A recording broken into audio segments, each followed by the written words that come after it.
कोना में दबा के और तमाम लोग के बीच हंस मुस्कुरा के और सबके स्वागत कैले। लेकिन ये गीत के सुनला के बाद जब शब्द पहुंचल जा कान के पास, हृदय रोक ना पाइल और आंख से आंसू निकल गए। चाचा जी एक बार फिर से वही गीत की चाचा फरमाइश कर कारण बताओ तनी। बाप कतनो दूर घर से जाए कमाए खातिर, लेकिन जब बाप जब घर में आवेला ना, तो जब घर में आवेला तो कतनो घर में नौकर चाकर रहे भैया, वो बेटिए जाले बाप के एक लोटा पानी लेके खिला, पापा बाहर से आइल बड़ा एक लोटा पानी पीला। आ जब वो बाप आवेला तो घर में केहू के ना खोजला, कहले कि हमार बेटी कहाँ बिया। आ जौना बाप के अपना नजर के सामने कोनो औलाद ना लौकेला तो परेशान हो जाले कि हमार बेटी कहाँ बिया। तो जब वो बाप के खबर लगी कि 11 तारीख के बाद से वो बेटी के वो के घर के केहू और घर के बेटी हो जाई, हमारा खातिर पराया हो जाए, तो वो बाप के आँख में आंसू अइबे करी।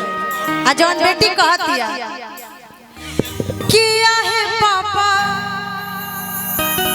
कवाने करनवा धियावा ते जाता रहो।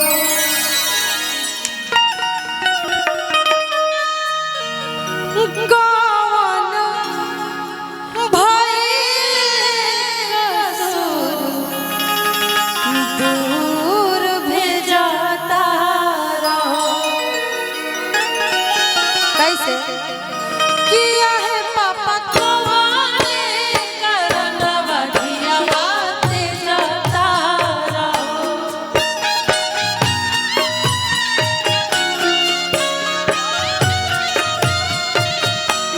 कौन भइले कसूर दूर भेजता रहो।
बेटी कहतरी कि कैसन रीत बनल बा जौन हमरा हम बेटिया ने के अपन घर छोड़ के जाए के पड़ेला। कहतरी कैसे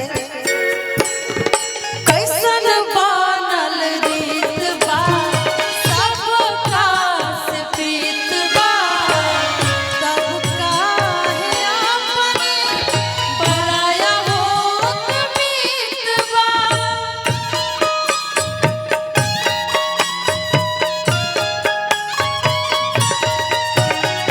कैसन बनल रीत बा सबका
यही में एगो बेटी कहता रही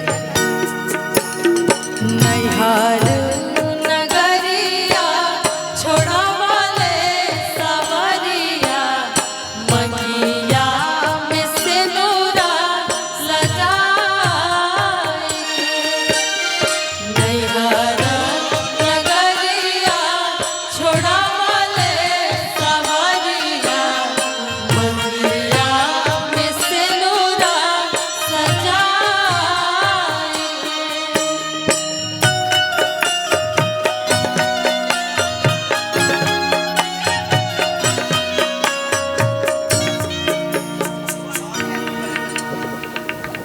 कल सुबह बड़वा है लेकिन गाना है कि हरे हरे पापा बसवा कटैया हो। कल सुबह के लिए आपको नहीं बेटा, मेरी बेटी का कल बड़वा है और हमको शौक है मेरे गांव पे जाके निर्माण भैया अपने से बांस कटाएंगे तब सादा श्री का वो गाना गाया जाएगा कि हरे हरे हरे पापा बसवा कटैया बेटो। जी जी जरूर आएंगे। आ देखिए वह बेटी रो के कहा तरी कि पापा पापा पुकारिला पापा ना बोले पापा पापा पुकारिला पापा ना बोले पापा के बाला चोरी से दूर बरा डाले पापा के बाला चोरी से दूर बरा डाले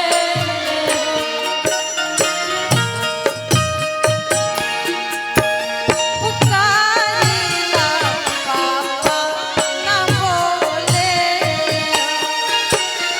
चाचा चाचा पुकारिला चाचा ना बोले चाचा के बाला चोरी से दूर बरा डाले चाचा के बाला चोरी से दूर बरा डाले चाचा के बाला चोरी से दूर बरा डाले चाचा के बाला चोरी से दूर बरा डाले।